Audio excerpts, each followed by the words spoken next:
Animal dogs, वाकई में ये लोग में भी दादागिरी चलता है। अपने एरिया का डॉग दूसरे एरिया का डॉग जब आता है, एक जगह मिलते हैं, तो जैसे हम आम इंसानों में होते वैसे इन लोगों में भी होते। देखिए कैसे लड़ाई शुरू हो गई। वाह,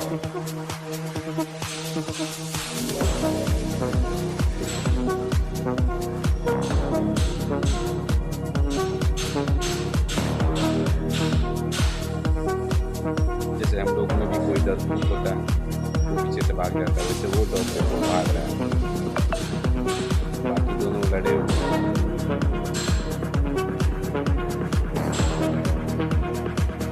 फ्रेंड्स, अच्छा लगे वीडियो को लाइक कमेंट